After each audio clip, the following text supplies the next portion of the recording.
Good evening. Welcome to Between the Lines. I got my colors on tonight. I don't want to offend anybody from Anderson County or Clinton or anywhere else, but I'm an Oak Ridge Wildcat, so that's where it's at. And we have our brand new coach in town. Coach, tell us something, Coach. Tell us a little bit about you. Coach Rinks, I guess we were talking a little bit. I'm going to give everything away. But we're going to find out, this is the new Oak Ridge High School football coach. We've had very few in history, but we've had more recently. But Coach has a great reputation. He comes from a great tradition, and I think he's uniquely, and this is just a basketball person, but he's uniquely suited to rebuild culture. I think he has the experience to do that, and that to me is more important than two Division I talents somewhere else when we win 9 games. But to build an entire culture is completely different, and to get young people to buy into it. Welcome, Coach. Oh yeah, we appreciate you having us, Alan. Looking forward to the show tonight. We're going to do some good things. Tell me, I know you're from Maryville. Yep. Which is synonymous to one of the greatest programs like Oak Ridge was in the 60s and 70s. Yep. Now you got Maryville for the last 20 years has been significant. Till Coach Rankin got to town. Yeah, exactly. Rankin's a friend of mine, but I mean, he's just whatever in the old days. But he's tough. I mean, there's a little more competition. And, of course, with Coach Coral's gone, it all evens out a little bit, doesn't it? Yeah. And those games are always 42-41, 38-30. Oh, they're wars. I mean, that Maryville-Alcoa game, just to play in a game like that is just so significant, because there's just so much interest in that rivalry. And no matter how good, for say, perception-wise, or how bad the teams, like when you go into that game, you just throw the records off the book. And it's kind of one of those things that, Alcoa has done a great job of kind of building their program up in like a 6A model to when, it used to be back in the day, the depth of Maryville kind of, overcome Alcoa. And then now with Alcoa, they're pretty much operating like a 6A school. So, those games always come down to the wire, and they're just so emotional, and it's always just such a fun game to play in. Well, Coach Rankin did such a good job building at Riverdale. I mean, He really did. We went down there. He called me up one time because I was doing some journalism, just helping out, and he said he couldn't believe how well Oak Ridge traveled to Riverdale. So when he was looking to leave, Oak Ridge was on his list. Yeah. But, I mean, there were some other schools, too. But he picked the right one because they've done nothing but great things there. And he's one of the best coaches probably in the history of Tennessee. Yeah. So you were at Maryville your whole life. Tell me about growing up. Tell me about Well, I mean, actually, we moved to Maryville as a family. I was born in Illinois. So my father's job brought us. What part in Illinois? West Central. There's a little town called Mount Sterling, which is about 45 minutes west of Springfield, which is the state capital. Yep. And that's where my mother and father were born. And that's kind of where I guess I was born. And then my father's job transferred us down to Franklin County, Tennessee. Mm-hmm. So we lived in the Winchester area, which is about an hour and 50 minutes south of Nashville. And then when I was in the 5th grade, we transitioned to Maryville. So I guess it was kind of unique. Growing up, I just always played baseball and basketball. And whenever we moved to Maryville, we kind of figured out football was kind of a big deal there. So we kind of, I guess I went to my first football practice when I was 11 years old and just loved it, and then was fortunate enough to play at Maryville Middle, and we had some wars with Robertsville back in the day, and then played at Maryville High School and was a part of 3 state championship teams with Coach Coral. So that was always fun to be a part of that program, and that's kind of, I guess, where my passion for football started. And it's a brand. It's a brand that we had when I was in school. Maryville has that. You walk in to be a part of that community and to do things. Football is kind of a brand that defines who you are in that community, and Alcoa too, to be fair to them. But I don't know that we have that anymore. I hope we can get that back. And I'm not saying that we're not all committed to football, but when I talk to people being excited about football, they're either players' families or they're traditional guys in my age group that just love Blankenship. Where'd you go to school after you left Maryville? Well, I love Maryville so much, I just stayed and played at Maryville College 4 more years. Pretty good little school.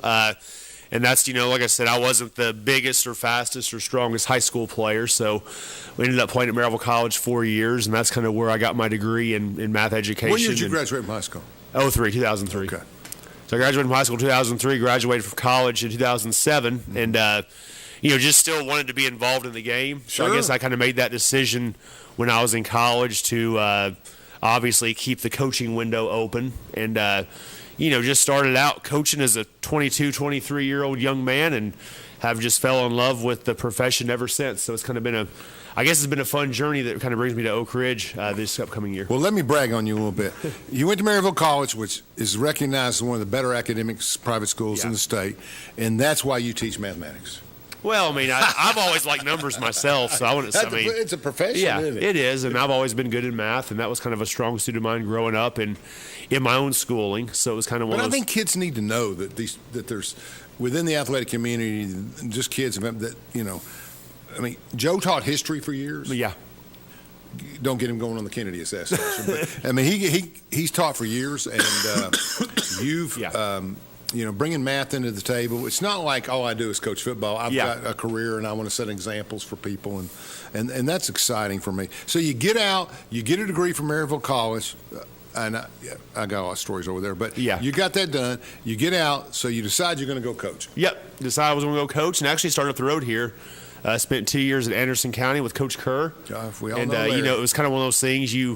I guess you graduate college and you kind of figure out, well, their supplements were pretty good as far as coaching goes, and then you kind of get a real job and obviously coached with him for a couple years as an assistant, and then felt like I just wanted to kind of grow in the profession and move up the ladder. And with the coaching world, it kind of goes assistant coach, coordinator, and then head coach. That's correct, and not necessarily. I mean, now in this day and age, it's kind of different.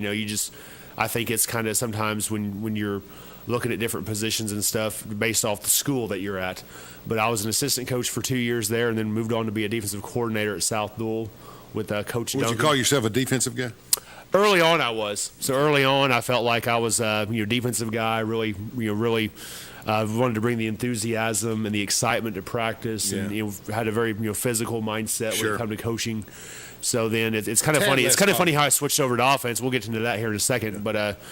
Kind of worked my way up the ladder, was the defensive coordinator at West for a couple years, and we had really good teams, and then was fortunate to get my first head coaching position at Powell back in 2012, and that's kind of when I transferred over to offense because I was actually the only new coach. So they just come off a state championship appearance.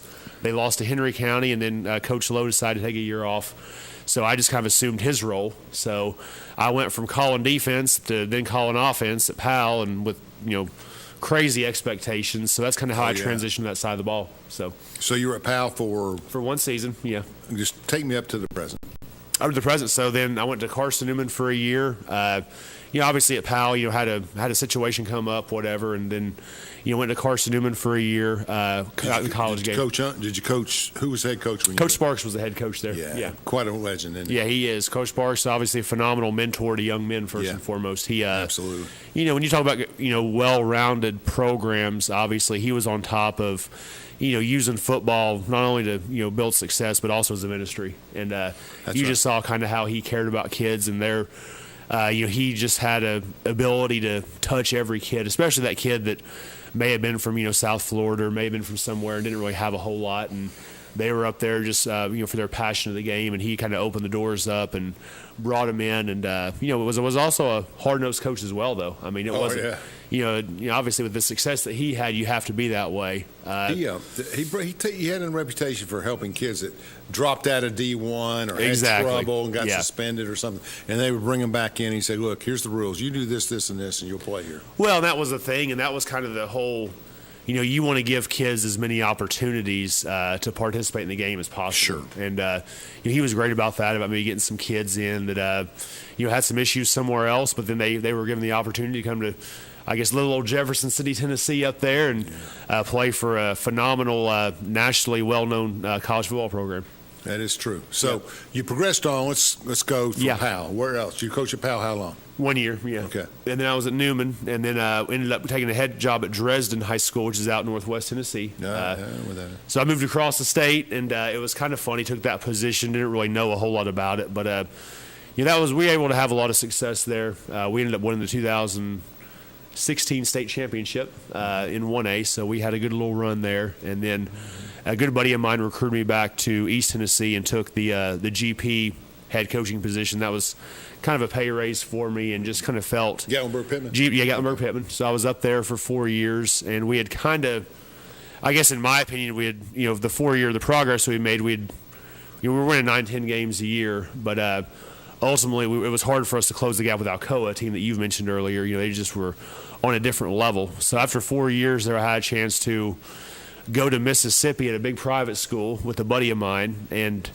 Unfortunately, after 1 year, he was relieved of his duties as head happens. coach. Yeah. So that happens. That's part of the profession. So he was relieved of his duties. So I was actually asked to stay on, but I really didn't know anybody, and I was kind of down there away. But it was a great school. We were an elite private school. Average ACT was 29. Yeah. We were dealing with kids that obviously were pretty academically motivated. We were dealing with a good culture from a standpoint of, the kids were great, and obviously, I wasn't the head coach there, but there may have been a couple issues that the former head coach run into, and so then I was kind of out in no man's land, I guess. So I ended up taking last year the Lewis County head coaching position in Middle Tennessee, and was there 1 year. We went 11-2, made a run to the quarters, and lost a heartbreaker in the third round. And then whenever this position at Oak Ridge come open, to me it made a lot of sense for me in my career journey to try to get to a destinational place. Yes. And that's what you have here with the support, the tradition, the alumni support, the city school system, the facilities. So it just kind of checked off every box from what you're looking for. It's kind of like being in the corporate world. Mm-hmm. You're moving and trying to move up, and you've spent 12 or 15 years in the business. And I think people don't view that negatively. They see you filling different roles, getting new experiences. If I'm looking at a resume and it's a 58-year-old coach and he's moving around a lot, I got concerns. Yeah. But you're right. A destination, I think that's exactly right. This is a place where you can build something up and go. Yeah, and that's the thing. Sometimes the coaching world's so different because people think, and a couple, I guess, the moves I've made, have kind of been other situations have come up to where, if you're with a guy that gets relieved of his duties and then you're kind of, looking for a position, and that just happens in the coaching world. Especially you see it in the NFL level, the college level all the time. And, but obviously for me, it's obviously being number one honored to be the head football coach at Oak Ridge, but you just feel like you just have so much positive momentum going for you here in this community that hopefully we can build a sustained, successful, positive program that the community can be proud of year in, year out. That's good. Let's take a break and let's talk about how football's changed when I come back. We'll It's done it. Okay, we'll be back in about 3 minutes. Thank you for watching. Daniel Forrester has been recognized as one of East Tennessee's leading attorneys for nearly 2 decades. Civil disputes, criminal defense, divorces, and juvenile custody cases are all part of an impressive resume. Daniel's legal experience also includes representing clients in local, state, and federal courts. A husband and a father, Daniel is a Rule 31 certified mediator who has represented hundreds of families in Chancery Court. Call Daniel Forrester Law Office at 865-457-7900 for a free consultation. From Oak Ridge, Tennessee, IB3 Global Solutions conducts operations around the world to enhance the U.S. national security posture and minimize radiological and nuclear threats. IB3 Global Solutions. Mission first. Fan Gear Barn is Oak Ridge's source for new and vintage sports fan gear from around the world of sports. Find your favorite team gear at Fan Gear Barn, located at 977 Oak Ridge Turnpike, across from the hospital. Open 10 a.m. to 7 p.m., 6 days a week. Closed on Sundays. At Navarro, we partner with our clients to advance clean energy and deliver effective solutions for complex challenges in the nuclear and environmental fields. Hello, I'm District Attorney General Dave Clark. My fellow DAs and I successfully fought for new elder abuse laws and procedures that have police departments and agencies using improved tools to protect our seniors. Victims of elder abuse are often unable to recognize or report abuse themselves. They need your voice. If you suspect abuse, contact local law enforcement or adult protective services. Let's work together to protect our seniors. When should you get tested for COVID-19? You have symptoms of COVID-19, such as runny nose, congestion, sore throat, fever, cough, shortness of breath, muscle pain, headache, chills, or loss of taste or smell. Current testing recommendations say everyone should get tested immediately if they have symptoms of COVID-19. If you have symptoms, be sure to follow recommendations about how long to stay home and away from others. For more information, visit our If You Are Sick or Test Positive webpage.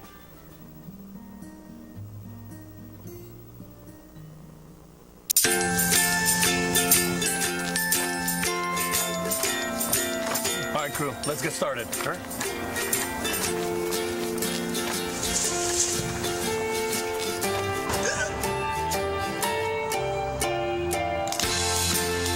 Don't ignore the law. You must call 811 at least 2 to 3 days before any digging project so you can avoid hitting our essential buried utilities. For digging projects big or small, make the call to 811.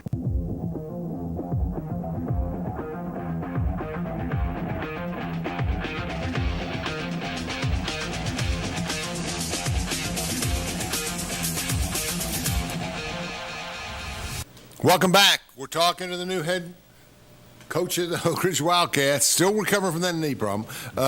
And we're excited. Coach Derek, you've done so much. And I just think that I'm being on this in politics too. Yeah. I like younger people. We've been in control too long. My theory is if you're under 65, need not apply. I'm not talking about a regular job, but a head job. You can't build a program and without having youth and experience. And then this is Alan talking, nobody else. But I just think that you're what I've learned and what I've talked. Of course, some of the guys like Coach and others are really excited about it. Yeah. Here's my problem with the whole scenario, and this is not just football. You were talking about 40 people at this school and 60 people. Yeah. We had 90 people in the field, 80 people in the old days, Yeah. And I just don't think kids are as interested in. It's harder to be a ball player now. You have spring practice, summer weights. This is a 12-month sport. It is. How do I play basketball and make my football coach happy? That was actually a problem for me, and other things. And the bottom line is that it's hard for kids. They don't want to spend all 12 months working at this. They want to do other things. Yeah. Punters can get away with that. Kickers can get away with that probably, but I don't see. I just think everybody's saying, okay, let's see if Coach Rain can do it. We've tried and we can't become top 10 or top 5 or get to the semis or the finals of the state, and it's going to be a while, and we can put it all together. I think that's a high mark for success. I think we don't have that much enthusiasm like we used to. Not taking away anything from the kids that are enthusiastic. We've had some good players here over the last 5 or 6 years, especially on offense. And then there's some D1 guys in there, a couple, 3 D1 guys. Obviously, we know the big one, T. Higgins. But, there's been a lot of other people. We had a center and go to Vanderbilt. But, some of these schools in East Tennessee, 5 and 6, they're putting out 8 or 10 people a year. Yeah, and then that goes back to just, I think we've talked about this before the show, just how, football's changed from a standpoint of maybe, kids transfer to this school or that school, or who can, who has an in with somebody to try to, get somebody here, get somebody there. So, yeah, that's our goal, though. I think hopefully for us, we have enough talent we can keep in our community to where we can really develop the strength and conditioning programs, and really develop our own players, homegrown players, to be excellent football players. What do you think about? It's interesting. Now we have the money in college football. Yeah. We were just talking about Sam Hartman graduated from Wake Forest and All-American. Instead of going to the draft, he goes to Notre Dame to play next year, which pushes Tyler Buckner out, and he comes to Alabama and signs with Saban today. Mm-hmm. But all of those guys are getting paid behind the scenes, hundreds of thousands of dollars. Yes. I believe Nico got up to $2 million at UT. Yeah, that's the thing. He didn't throw a pass yet. No, and a lot of these are legit contracts to where it's like, okay, here's how much you get for signing. Here's how much you get for, retention fees, stay in your freshman year, stay in your sophomore year, stay in your junior year. Sure. And then it's all just incentive based. So, sure. If you hit all your goals, you may make $7 or $8 million a year. It's funny. I can remember being recruiting Division I basketball players and working with it. And some of those guys didn't have enough money to go eat on the weekend. Yeah. And this was 25, 35, 40 years ago. But it's just different. It's different. It's a business now, more of a business. It is. And has any of that flowed into high school at all? Well, one thing with high school, I think it all flows down. NIL for high school athletes has now been passed by the legislation. So that's obviously an area that high school athletes can earn income based off their name, image, and likeness. Who determines that? T. Higgins probably could have qualified for something. But who really qualifies this day and time? It's all through. Well, I think it's all through social media stuff. With these kids, they're so advanced with technology. And I guess it'd be more of an influencer type deal.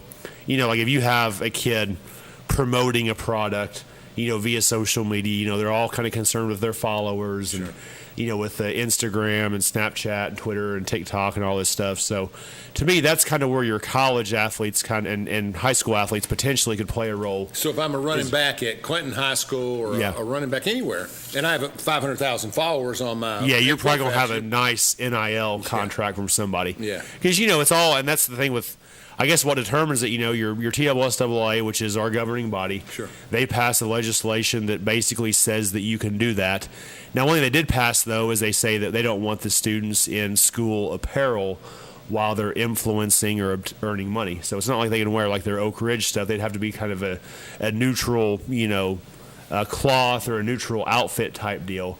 But I think that's, for your example, if you're a high school student athlete that has 100,000 Instagram followers, you're probably going to have some NIL deals. Like if you're Snoop Dogg's son and you're playing wide receiver. Yeah, you're going to have NIL deals coming from all these different marketing agencies and different promoters and stuff like that. It's gotten away from us, hasn't it? Oh, it's crazy. Yeah. I mean, it's just I don't know how coaches deal with all that. I mean, it's just you've got enough time in the day now. Let's talk about Oak Ridge High School. What attracted you to? I mean, I know everybody always has given me the same answers for 20 years, but what I'm talking about the future of Derek Ring. I'm not talking about it's a great community with a great spirit. I got all that. My question is, why did this work for you? Well, I think when you look at high school football, I think the biggest factor to me for coming to Oak Ridge from a standpoint is the historical tradition. Yeah, I think so. Because there's an art, like, people don't realize this, but in terms of, obviously, I guess, football, we know who wins and loses, right? Right. Everybody sees the scoreboard on Fridays at the end of the game.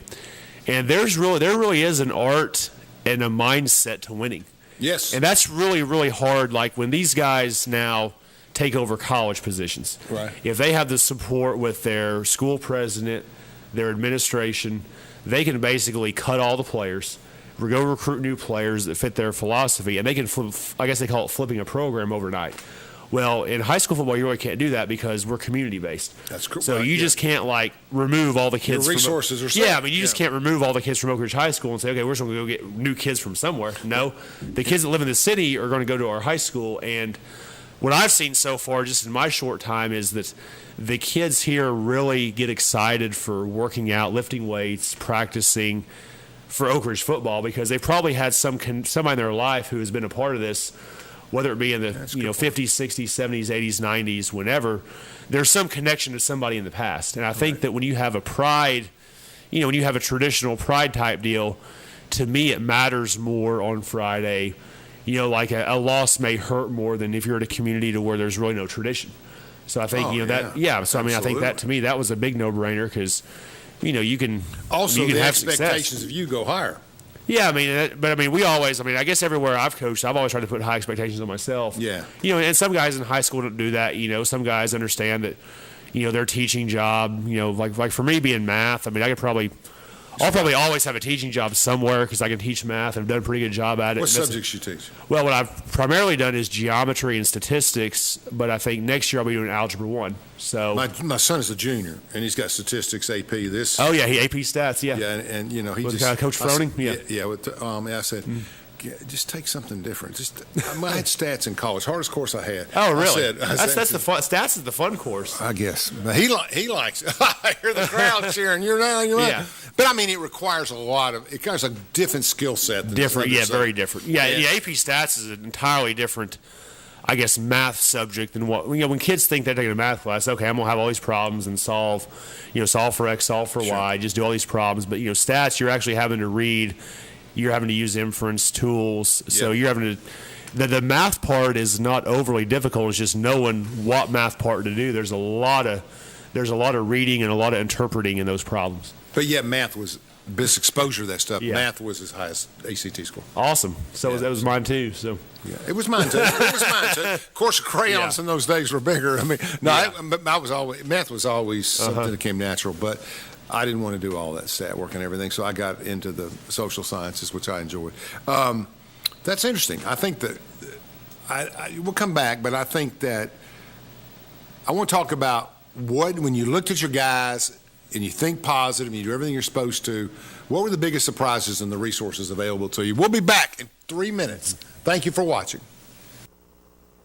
Daniel Forrester has been recognized as one of East Tennessee's leading attorneys for nearly 2 decades. Civil disputes, criminal defense, divorces, and juvenile custody cases are all part of an impressive resume. Daniel's legal experience also includes representing clients in local, state, and federal courts. A husband and a father, Daniel is a Rule 31 certified mediator who has represented hundreds of families in Chancery Court. Call Daniel Forrester Law Office at 865-457-7900 for a free consultation.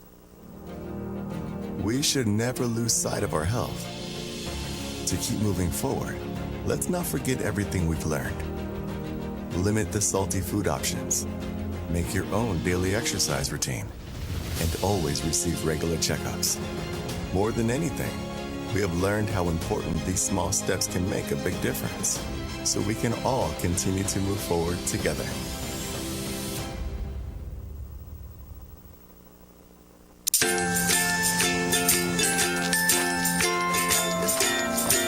All right, crew, let's get started. All right.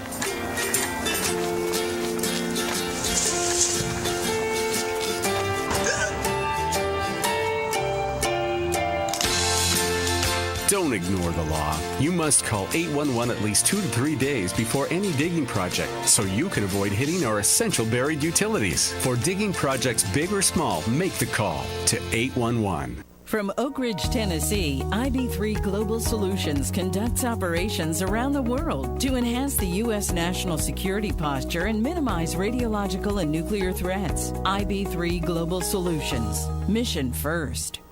Hello, I'm District Attorney General Dave Clark. My fellow DAs and I successfully fought for new elder abuse laws and procedures that have police departments and agencies using improved tools to protect our seniors. Victims of elder abuse are often unable to recognize or report abuse themselves. They need your voice.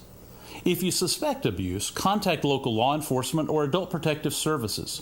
Let's work together to protect our seniors. At Navarro, we partner with our clients to advance clean energy and deliver effective solutions for complex challenges in the nuclear and environmental fields. Fan Gear Barn is Oak Ridge's source for new and vintage sports fan gear from around the world of sports. Find your favorite team gear at Fan Gear Barn, located at 977 Oak Ridge Turnpike, across from the hospital. Open 10 a.m. to 7 p.m., 6 days a week. Closed on Sundays.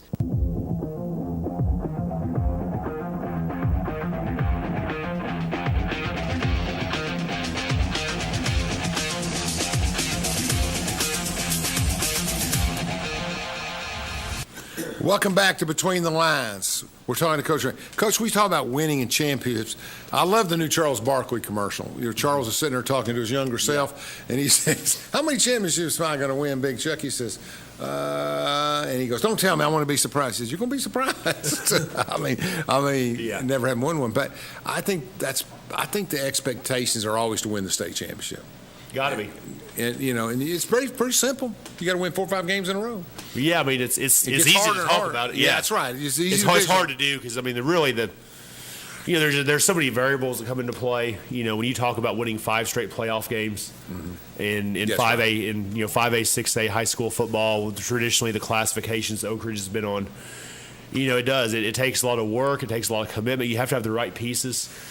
And you really can't have a weakness, and that's what people don't realize. Is generally speaking, if you have a weakness somewhere, it usually gets exposed in that quarterfinal, semifinal round, or even championship round. And so that's one thing we're trying to work on is try to mold a complete football team to where we just check the boxes. We can obviously throw the ball efficiently, check. We can run the ball efficiently, check. We're very sound on special teams, on defense. We have all the pieces on defense to be successful. And then you talk about the team culture aspect of it and just the buy-in and the belief of we're going to play together and play our, just play as hard as we can on Friday nights. So I've been pretty impressed with the parents and the alumni over the last 3 or 4 years. I've known some of them. I always get my calls for donations and stuff. And there's a lot of effort, a lot of parents involved, and a lot of other people, and businesses are fairly involved. I mean, a lot of them do a lot of work for the thing. I just think it's kind of like the basketball playoffs this year. You could have won a 1,000 to 50,000 if you predicted that Miami Heat would beat Milwaukee Bucks. Yeah, I mean it's just crazy. And I think it's you're running through the year and somebody gets hurt and then your whole program's upside down. Yeah, and very rarely, and that's one thing we talked about earlier is, very rarely do you have very, very capable backups for those positions, especially in high school football. Yeah, absolutely. So if you have a couple players get injured and you're kind of fighting through that, and then you're kind of being creative as a staff of how we do it. So, yeah, it just takes the chips kind of have to fall right. You got to get kids interested in playing. You do, yeah. And that's it. Kicking game, that's another important element of everything. Yeah. I mean, got a lot of buddies that play in the NFL. In other words, who are in the kicking game. Yeah. That's part of what they do. It's different. It really is different. How do you see things? Where are we at to start the season? How do you feel? Okay, so what we've been spring. How does spring go? Okay, Let's start there. Or you're in the middle? Yeah, we're in the middle. So basically, we started our workout phase. They have been working out since January. Obviously, they have had Coach Dave. For some have had him for athletic conditioning. Some we've been having a good group come after school, and then during April we kind of jumped into our agility phase, to when we were kind of doing some position-specific work. Doing some field work, then doing some lifting, and then we kind of accumulate that with the big lift-a-thon fundraiser. And then now we're in the spring practice phase. So right now we have started spring ball, and right now we're just trying to get guys reps. That's the biggest thing, is kind of like you said, the enthusiasm part of it. We wanted to increase the pace of practice, and we feel like that we're going faster and the kids are getting more repetitions. We're pretty organized with kind of how we're dividing them up. So that's where we're at. We're in the evaluation phase right now of just seeing what we got for the 2023 season. Mm-hmm. And so far, so good. Are we young or are we old? Well, I think we'll be old in spots and young in others. I think it's kind of a unique mix, to where we're going to have some – we feel like we're going to have some high-level seniors in some positions. But then also, we're going to be playing some sophomores as well, or playing some juniors in certain spots. So, I think it's going to be a kind of a good combination. Interesting. I feel like we'll be a little bit older in the skill position spots. Yeah.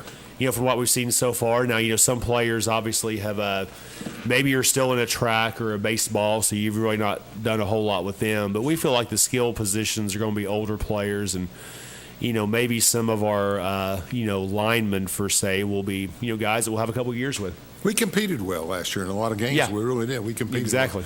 Well. I mean, Oak Ridge typically makes the playoffs. That's not something we don't do, et cetera, et cetera. Yeah. I mean, it's rare when we don't do it, but you got to get past the first round. You got to. I have no qualifications, but I'm a big believer that if you can run, 4 yards in a cloud of dust, you got an advantage over everybody. Okay. That's my kind of theory. Yeah. I mean, you run the clock, you take the ball away from others, if you can. I mean, that makes sense. Well, but if you want to play fast, and that's to your advantage. Well, we want to practice fast. Now, as far as playing fast, that kind of dictates how many guys you have playing both ways. And who you're playing. Because if you're just playing fast and your guys are playing both ways, you're going to wear your team out, and then you're probably going to have success in the fourth quarter. Yeah, that's when you need 70 guys. Yeah, that's when you need, whatever. But, my philosophy is, I guess it's kind of evolving in football, but I feel like on offense, now you have to find ways to score quick. And to me, the easiest way to do that is with the pass. No question. Everybody would agree with you. Because in this day and age, for teams to grind out 13, 14, 15 play drives, that's just hard to do in this day and age. Somebody may lose focus, miss a block, and then, to get kids to concentrate on that, that's just been hard. So what we've tried to do is develop an offense to where we can obviously push the ball down the field in the throw game. Mm-hmm. We have a throw game to where it forces the defense to respect us. And what happens is when you lighten the box out, well, then that helps your run game. So it's kind of like you throw to run and spread the field out, and then you run against a lighter box. And then next thing you know, in the fourth quarter, your running back has 150 yards because he's running 10, 12 yards a pop. That's what we've tried to build in the past. And Tom Brady built probably the most impressive football career ever doing just that. Yep. He had a run game with his arm. Yeah, he could throw it deep in his time, but but basically 7 here, 5 here, 8 here. So you have to do both, and that's hard to do. But you have to develop an offense to where you can throw to win and run to win. And some games you may not. And then of course that goes into, obviously as a coach, you can't let your ego get in the way of. Well, for me as a coach, we would just try to win the game. I agree 100%. Nobody remembers anything if you win. No, so if there's been some games we've thrown the ball 24 times in a half. And because they were loading the box up, they gave us quick throws. We spread them out. So the first half, we threw it 24 times. The second half, we may have thrown it 6 because they were all back. They're bailed out. We have a light box. Now we're just hammering the run game. And you got to do both, and you got to, you just got to take what the defense gives you and really try to attack each defense uniquely. And to me, that's the way you have to do it in this day and age. When you play 10 games, okay, here's the question. Mm-hmm. How many people would you say, and everybody says the same thing, but I want an honest critique, how many teams are well-conditioned that cause you problems from their conditioning point of view? Well, I mean, historically, Historically, I mean, I don't know. I mean, as far as the well-conditioned, I mean, the conditioning part of it, obviously, every team generally gets in better shape as the season goes on. You just can't simulate playing in the game. That's awful. That's a pretty good observation. What we want to do, we want to practice at a crisp pace to where we do a lot of our conditioning during practice. And then once we get in the game, it's not as big a deal. But, like as far as teams that are well conditioned, I mean, I'm trying to think here. I mean, when I was out in West Tennessee, Union City was one that was always in really, really good shape, and they generally were tough and hard nosed for 4 quarters. That's a pretty traditional program out there. Obviously, when I was at GP, Alcoa was kind of one of those teams that just did everything so good as far as they got 90 players. They got numbers, they got talent, they got conditioning. And then I guess for us, I mean, we're, really for us at Oak Ridge right now, we're kind of in that unique spot to where we play quite a few Knoxville schools. Yes. So we kind of have to understand kind of what the mindset of those schools is, and maybe kind of figure out one way that we can kind of have an edge on them would be maybe our kids buying into more, conditioning than some of our others. But we try to kind of hang our hat on that just as we progress through the summer and the season. What do you think of Anderson County High School? You know what, they've it's kind of funny. They've done a great job of, I guess, growing and building that program. Because they're a traditional running team, right? They were. A couple of years ago, they threw a lot. They had that quarterback. But the Noble and those others, they're all Division I Navy or something. They just won the state championship. They take on the big city schools, and they do a good job. A lot of discipline. Yeah, they do, and they've done a great job building the program. It's kind of funny to watch them. Because my first ever job was there. That's correct. It was, so just to see kind of, we were kind of. Did they have the locker room renovation done when you were there? No, I mean, they had done, I guess Coach Curry kind of got done building the weight room building. That's his guy. They had I'm telling you the truth here, they had in mid-2005, they had 19 guys that could press 300. Yeah, they were, Coach was a big bench press guy and everything like that, and then. But one thing they've done a great job of is just kind of building their program with some of the 7-on-7 stuff they do. Yep. And then, just kind of building through, NAGAF and Lake City and some of the youth football organizations. Mm-hmm. It's just kind of been cool from afar just to kind of watch that program take off to where, heck, last year, you watch them go down there and play Pearl Cone, and, Pearl Cone gets up, 14-0 in the first 2 minutes of the game, and then AC just keeps chucking away, and they just keep chucking away, and they were big, they were fit, they were hard-nosed, they could run the ball, throw the ball, sound on defense. So they just had no weakness, and it mentally tough. And it showed in that game, and they had great senior leadership too. Yeah, they did have great senior leadership. Mm-hmm. So it's it's a kind of Oak Ridgers don't realize how big and sophisticated that program is. I think it's getting interesting because Clinton's gotten a little better. Yeah, a little better. Mm-hmm. Got Coach Keith's son will be a senior this year, and I look for him to be. To be fair to Coach Keith, they could have won 3 or 4 more games last year. Yeah. They just had some bad fourth quarter luck on stuff. Yeah. And they came back 28 down in fourth quarter one time. It was just all over the map. Yeah. But he's done a wonderful job turning that program around over there. So we have some good county football, inside the county. We're pretty reputable in other things. How many players are out right now for spring training? Well, we got, counting the track guys, this means. Yeah, counting the track guys, we got probably around 70 players on the list. One thing we're also trying to do is kind of build the accountability piece of it too, to where we want those 70 guys to, come every day and buy in and do what we ask them to do. So we're just kind of going through the process of, we have some in track, soccer, baseball, we know that. And then we're just kind of going through the process now of, hey, who's going to show up and, bust their tail every day. And because we want a full squad. We want it to be an honor to walk down them steps. To walk down the steps at Blankenship instead of, you got some kids that may not, ever come and they want to walk down. Well, they really didn't earn that. So, well, when you go down the list, starting with Paul Horning, a lot of people have walked down those stairs. No doubt. just some great talents when we played for phenomenal. That's even before my time. I won't go on record on that.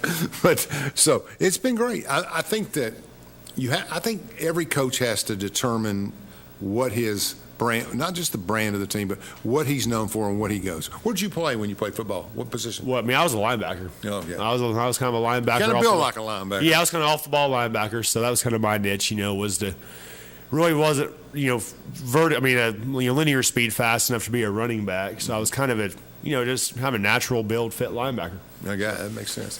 So you got a love for defense. What now? You got a love for defense. I did. I do. I was got a love for football in general. I think I'm sorry for interrupting you. Yeah. But when we say, I don't know where everything's going to go, but you can count, we're going to be good at. Well, I mean, I want us. I mean, I feel like that. A place like, for the teams that I've coached, we've tried. Instead of just saying, okay, we're going to be an offensive-minded team or a defensive-minded team or a special. We've always wanted to play complementary football. I guess is a phrase to where. We want each unit to complement each other, offense, defense, and special teams. So what that would mean, is some guys have the philosophy, okay, we're going to put the best guys on offense. We're going to play shootout games. We're going to try to outscore you. Or we're going to put the best guys on defense, and then we're going to try to, shut you out and play, grinders. Like the UT coach said when he came in, he said, I don't know about anything else, but it's going to be fun. So we want to be... and I guess my general philosophy is on offense, we want to be multiple, fun, exciting. On defense, we want to be tough, hard-nosed, physical. You want to see 11 guys fly the football. You want to see guys that are good tacklers and playing with good technique. And obviously, the fans at Oak Ridge have watched a lot of good football in the past. They're going to kind of have a pretty good idea what the team looks like. We can play Jefferson County out here, first game of the season. They're probably going to have a pretty good feel for if these coaches know what the heck they're doing. So. How many did you bring any coaches with you today? No. Oh, as far as just in general, your staff. Yeah. So as far as the staff goes, we kind of have a mix of some holdovers from last year, and then also some new coaches. So we ended up we've probably brought in 4 or 5 new coaches already. So. Anybody's coached with you before? Yeah. Okay, yeah. Good. That helps the transition. It does. I mean, and we've so we've had a couple that. New coaches that have either coached with me or one of them actually played for me. So now you get that. Yeah, now we're getting 40, almost exactly. 39, yeah. almost 40. Oh, that's funny. That's great. So tell me about the schedule a little bit. Mm-hmm. So the schedule is obviously kind of unique. I mean, we've released a schedule, and obviously at Oak Ridge you're going to have a tough schedule. We know that. Open the season with Jeff County, who has a very good senior group, good quarterback. Now they're 6A, yeah. Okay. Jeff County's 6A. So got Powell. We got the bye week. Then we got Powell out here at Blankenship. So first 2 games are at Blankenship. Powell on Rivalry Thursday. Second game of the year to open up the gate. That's going to be a tough one. Then we have that 5-game road. The state, TSSAA kind of, they dictated some of the scheduling conditions this year. So if you got in a small region like Oak Ridge there's like 5 teams in the region. It was tough to get a non-region schedule. So we kind of had this unique 5-game road trip. Who all's on there? I think we go to Karnes, go to McMinn County, go to Clinton, go to Central, and I think we ended up going to Farragut maybe. And then, of course, we finished with Bearden, Lenoir City, and Campbell County. So we traded Jeff County off for Kingsport, basically. No Kingsport. Well, there's no more Greenville. There's no more Dobbins Bennett. I call him Kingsport. Sorry. Yeah, he's on Kingsport. So you got Jeff County on there, and then you have Knox Central on there. And I think everything else is kind of similar to. Okay. Not as long distance traveling. No, not as. No, we don't have very many 2-hour trips. And I can remember playing basketball. We'd have 2-3-hour trips. Yeah. It does affect you when you're sitting for 3 hours and you get out. Yeah, I mean you got to. Yeah, I mean it's maybe basketball more because we had to shoot and get adjusted to gyms and stuff. Yeah, you kind of have to. A mature football team would be able to handle that, but you kind of have to tell your kids, hey, we just got to chill and relax and lock in, and hopefully you get there early. And I guess my belief as a coach, we've always tried to get into venues early and just kind of walk around the field a little bit and get taped and get fully loosened up. So I mean, it's interesting. I think me watching and me assessing, and more pro in college, but the teams with the best offensive line wins games. That's why they get drafted 2, 7, 8, 11, 13. Yeah. I mean, outside of quarterbacks, offensive linemen are the prize. Yeah, they're a big deal. I think in high school football, I think if you have a solid quarterback and solid skill kids, you can adjust. I don't use the word mask, maybe, weak spots. Compensate, I guess. But, for the most part, I mean, if your offensive line is solid, you're probably going to be in pretty good shape. I think so. I mean, I'm just gives your kids a chance to do more. It does. I mean, you can run, throw, and then if I've got 4 seconds to throw, I'm happier than 2. And there's been so many high-level running backs come through Oak Ridge, as you know. I'm not telling you anything you don't know, but there's been so many guys who can carry the ball. So if you block guys up for the guys that we have that can carry the ball, probably good things are going to happen. But there's always, it seems in high school football, some dominant individual defensive players. Yep. That just kind of get around your offensive line, come from different angles. Yeah. And that's tougher. I mean, it's tougher. Because everybody wants to be a linebacker, everybody wants to be on defense. Nobody wants to be an offensive tackle until they realize that every offensive tackle goes to college if it's big enough, right? Oh, yeah. I mean, that's it. Well, that's the thing. I mean, I mean, nobody wants to be an offensive, but that's where for some players a great value piece could be. Like if you're a 6'5", 6'6" kid that has some build to you, I mean, schools snap those kids up left and right. They redshirt them for a year, get them on scholarship. And it really next thing you know, they're 280. That's exactly right. It is. I mean, I'm a couple of NFL friends that were linebackers. Yeah. We shared a building, and they used to tell me all the time, I can tell you within 5 minutes of a game how the offensive lineman is going to. Yeah. do. I watch his feet for a few minutes, and I know. Yeah. But you get big enough, which I think is the problem with the short quarterbacks in the NFL. Yeah. You get big enough and you can't read or whatever. But some of those guys use their hands and their feet well. Oh, they do. And I mean, I think with offensive line, I guess kind of my offensive line, we've done multiple different things at different schools. Some years we put the 2 best guys on the same side, that's good. Right or left, and just ran to that side. Some years we've had bigger guards, and longer tackles, and that's kind of the ideal scenario. Sure. But some year you just with high school football, you're not going out and recruiting kids, so you're trying to figure out what the kids that you have playing are, how they fit the best in your program. That's pretty good. Yeah. Do you move them around in the season, or I mean, do you get? Well, right now we're just kind of trying to figure out who can do what. So basically, we're on offense. Obviously, you need 5 offensive linemen. That's pretty standard. Defensively, we're an odd front base, which odd front means we kind of play with 3 down. 3-4. Yeah. 3-4 base. So I guess our goal would be to find the 3 down and then find the 5 offensive linemen and segment those to where, majority of the time they're playing one side of the ball. Now, we may have some guys cross over. Yes. At this level, you get real talented kids play both ways, yeah. So, and your talented kids will play both ways and get snaps. But, and then you also want to build depth. So then obviously you have your 5 offensive linemen, and you want to find backups for those 5 that can function in your offense and do well as well. So, there's a lot of moving, and not to say moving, there's just a lot of evaluation and, figuring out the different scenarios when it comes to those positions. And most players most players in the backfield focus on speed, length. Yep. And so your receivers and your backs play on defense a lot, too. Yep. You take your 3 or 4 best kids there because that's an opportunity for them, too. Well, it is. And the thing about the skill positions is there's not as many collisions with receivers and DBs. And it's been shown time and time again that you take a program like Murfreesboro, Oakland, so they're the 3-time defending 6A state champs. Well, they're playing receivers and DBs both ways, and most of the guys, they're going to have, and about Murfreesboro, we talked about that, but they're probably going to have around 2,000 students in their school, 1,000 boys to choose from. So if they can play a receiver DB both ways, well then everybody can do that. Because there's just so many less collisions than that, and there's just a lot. It can be done. When we see Farragut play at Oak Ridge, and we see Kingsport, they got bigger, stronger, more kids. I mean, it's just obvious. Yeah. I mean, when you're picking from 800 instead of picking from 350 or 400, it's a big advantage. It is, and that's the thing. With Kingsport, there's over 2,300 students in the school. So that you're talking about, what is that, 1,150 males to choose from. Yeah. Same thing with Farragut.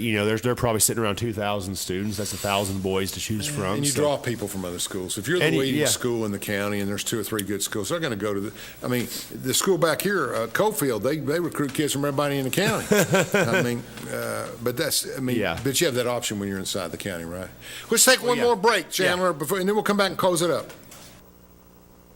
Daniel Forrester has been recognized as one of East Tennessee's leading attorneys for nearly 2 decades. Civil disputes, criminal defense, divorces, and juvenile custody cases are all part of an impressive resume. Daniel's legal experience also includes representing clients in local, state, and federal courts. A husband and a father, Daniel is a Rule 31 certified mediator who has represented hundreds of families in Chancery Court. Call Daniel Forrester Law Office at 865-457-7900 for a free consultation. From Oak Ridge, Tennessee, IB3 Global Solutions conducts operations around the world to enhance the U.S. national security posture and minimize radiological and nuclear threats. IB3 Global Solutions. Mission first. Fan Gear Barn is Oak Ridge's source for new and vintage sports fan gear from around the world of sports. Find your favorite team gear at Fan Gear Barn, located at 977 Oak Ridge Turnpike, across from the hospital. Open 10 a.m. to 7 p.m., 6 days a week. Closed on Sundays. At Navarro, we partner with our clients to advance clean energy and deliver effective solutions for complex challenges in the nuclear and environmental fields. Hello, I'm District Attorney General Dave Clark. My fellow DAs and I successfully fought for new elder abuse laws and procedures that have police departments and agencies using improved tools to protect our seniors. Victims of elder abuse are often unable to recognize or report abuse themselves. They need your voice. If you suspect abuse, contact local law enforcement or adult protective services. Let's work together to protect our seniors. When should you get tested for COVID-19? You have symptoms of COVID-19, such as runny nose, congestion, sore throat, fever, cough, shortness of breath, muscle pain, headache, chills, or loss of taste or smell. Current testing recommendations say everyone should get tested immediately if they have symptoms of COVID-19. If you have symptoms, be sure to follow recommendations about how long to stay home and away from others. For more information, visit our If You Are Sick or Test Positive webpage.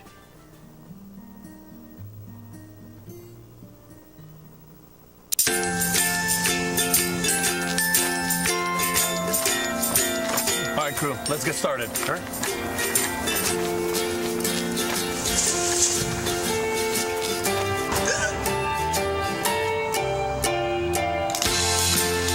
Don't ignore the law. You must call 811 at least 2 to 3 days before any digging project so you can avoid hitting our essential buried utilities. For digging projects big or small, make the call to 811.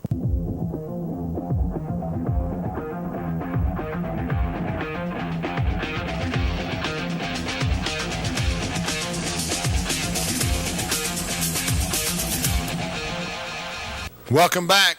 We're talking Oak Ridge High School football and football in general with Coach Rank today, the new coach at Oak Ridge High School. How can the community help you?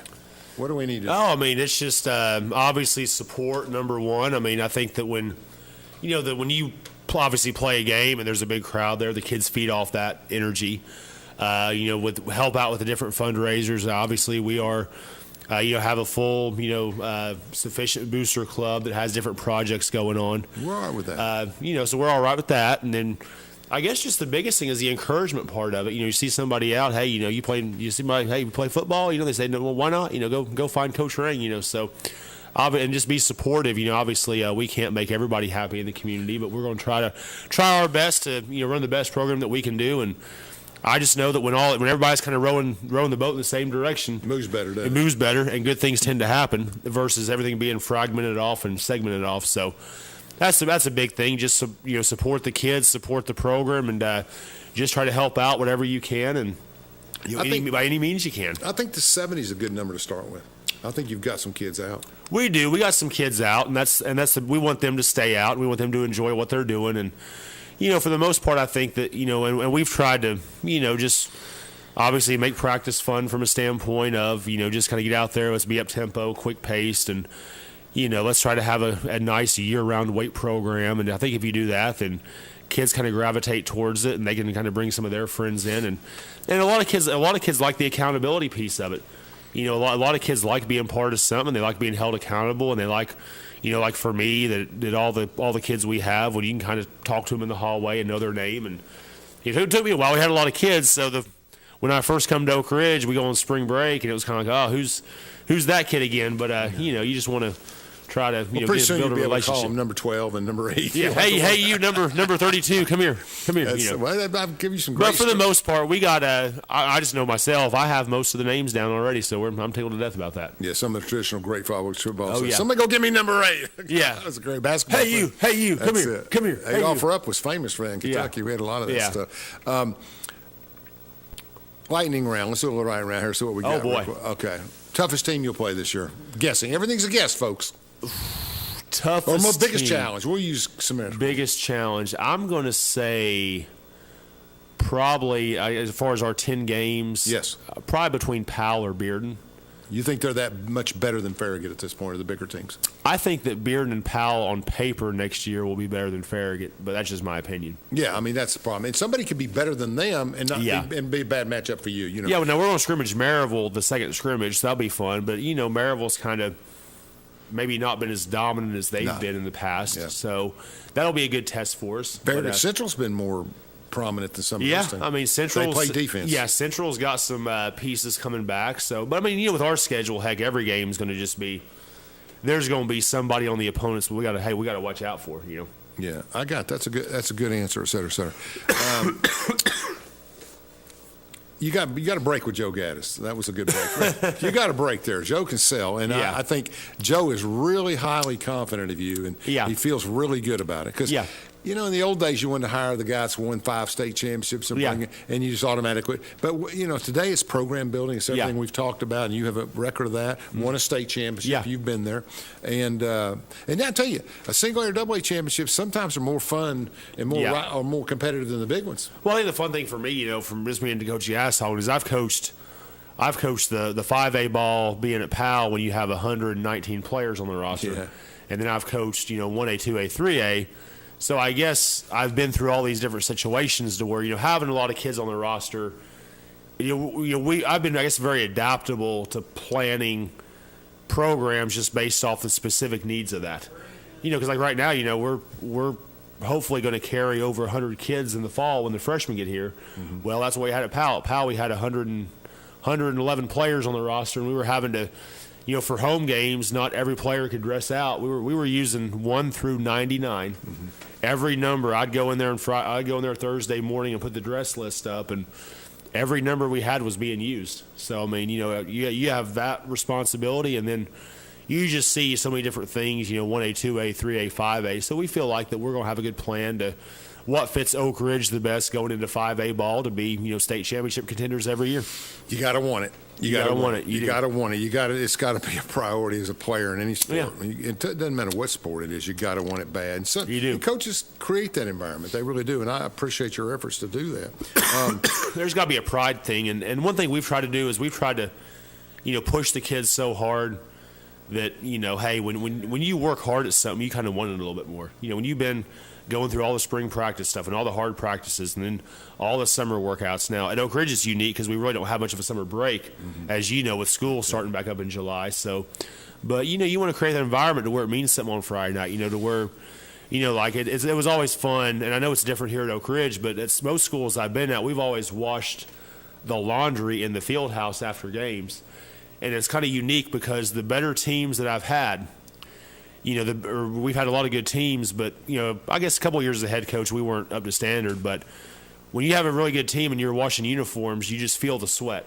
Yeah. And people don't realize that. Like when you have a team that, maybe 500 or whatever, well, you wash the uniforms like, it's not like slimy. Maybe these kids aren't really exerting everything they got. But when you have a really good football team, you just sense like some of these players, wow, this kid right here, his jersey just is soaked in sweat. I mean, this kid really he's limping out of the locker room. That's kind of the mentality that you want to have in your program is, hey, these kids have bought into it to where when it's all said and done, playing for Oak Ridge football and being successful really means something to their heart.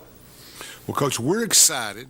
Yeah. You're building a house. That's investment. Oh, yeah. You're excited in West Oak Ridge, building a nice house. You're here to stay, and you want to build something. Yeah. And teach math. Yeah. And I think you're I think you're a good fit. And I'd tell you if I thought, we'll see how it goes, but I think you're a good fit. And we've not played a game yet, so yeah, I guess it's more than a game. You know that. You know that. You've built programs where you start slow and you get fast. Yeah. But if those kids are throwing their bodies and hustling and doing things, well, that's all you can ask for is push them. But yeah, we're still in the honeymoon period, so we've not played a game yet. So it's all been positive. But hey, we're excited. We're excited, Coach, and we want to help you. Thank you for watching Between the Lines. We'll be back next week with a new show. We appreciate you. Thank you so much.